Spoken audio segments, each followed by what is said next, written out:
My brother bailing me out as he's done for his entire life and mine as well. Well, I wanted to actually spend a few minutes talking about Irv and Angie's life in Michigan.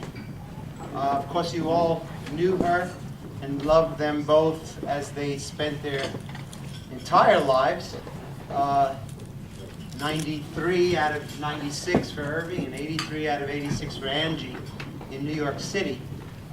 But I wanted to let you know that about their last years in Detroit. I mean, most people either picture Detroit as the murder capital of the world or a barren wasteland of snow and ice. And both those things are true. But in fact, they set their roots even for a short time. So I wanted, again, just to tell you, despite the very real difficulties of adjustment to their new surroundings and their own physical conditions, these were in fact fruitful and happy years for my mother and father. They actually were in assisted living in about 7 minutes from my home. They were able to spend their time, the remaining years, with their grandchildren, Ethan and Simone, and their daughter-in-law, Tracy. And they left their mark on all of our friends and all who met them. Far from being a fish out of water, everyone who met them somehow knew these were extraordinary people. From the staff members at the assisted living home, who Dad tried to teach Spanish and French to, and also tried to learn Arabic from the kitchen staff, to those who walked into their apartment thinking they had walked into a museum because of Mom's artworks on the walls. There is no question that their last years were difficult due to their old age.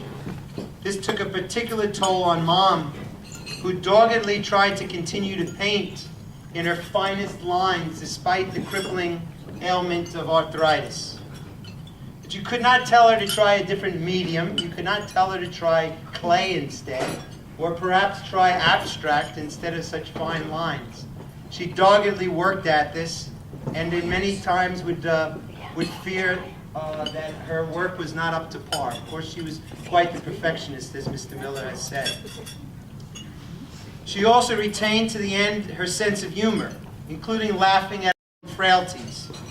I remember taking Moms to Targets and sticking her in a motorized shopping cart. Now, this requires some background. She tried to learn how to drive with Irving as the teacher, and it ended in a bit of an accident, and poor Mom never drove her entire life.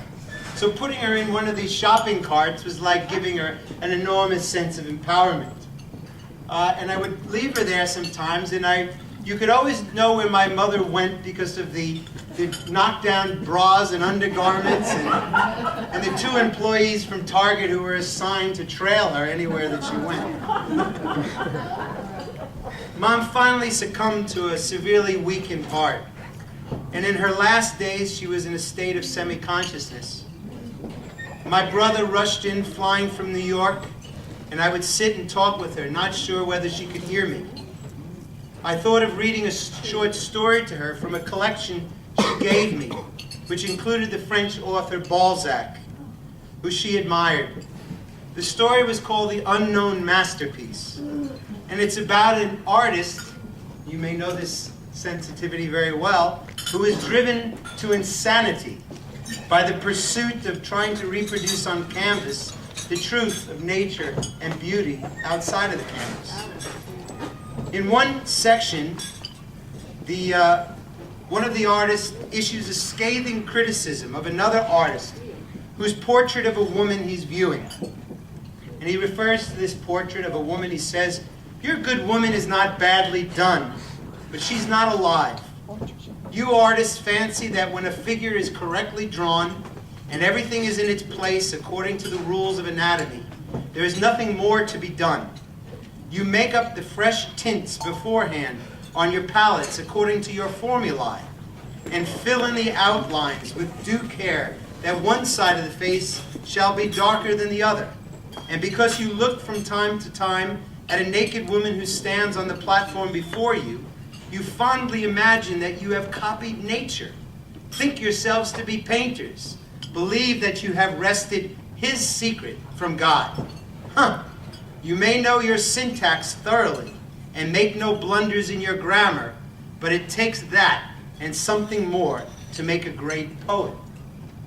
Now, as I read these words to Mom, again in a state of semi-consciousness, she stirred. And for a moment, she looked at me and began a conversation with the predictable, "So how are Tracy and the kids?"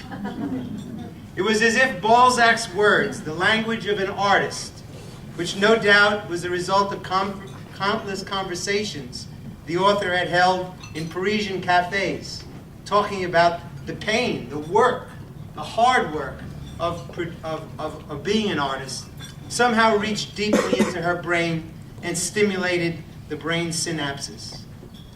Now, Mom waited for her firstborn, Phil, to arrive that night. Phil, Irving, and I said goodbye to Angie, as Tracy and the kids had done previously.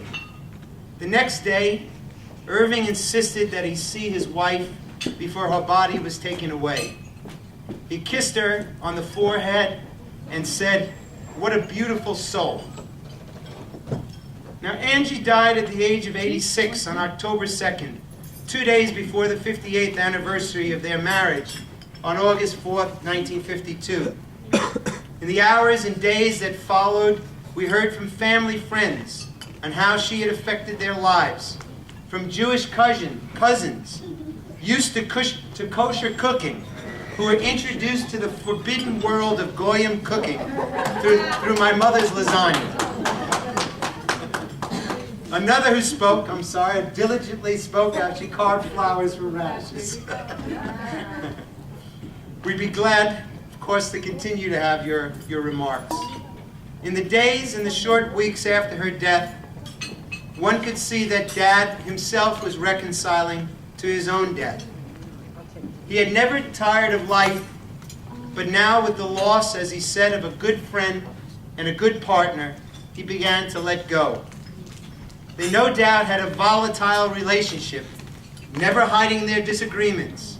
But this was his wife, a woman who he said swept him off his feet with her genuineness, the way she spoke and acted. In those days, those last days, I asked Irving if he was afraid of dying. And he said, "No, if a man is frightened of death, he couldn't live." And I think this summed up his outlook. As he lay dying, I thought, and I looked at my father, I thought of sons and daughters who sometimes lament that they hadn't said something to their parents before they died. And I looked at Irving and I said, well, we talked about politics, Trotskyism and Stalinism. We talked about sex, of course. We talked about child rearing. We talked about everything. Been there, done that with Irving. He was someone who, in fact, had spoken to Phil and I virtually about everything under the sun. So there was, I think, of course, a great regret in their loss, but a great confidence and great love for our parents.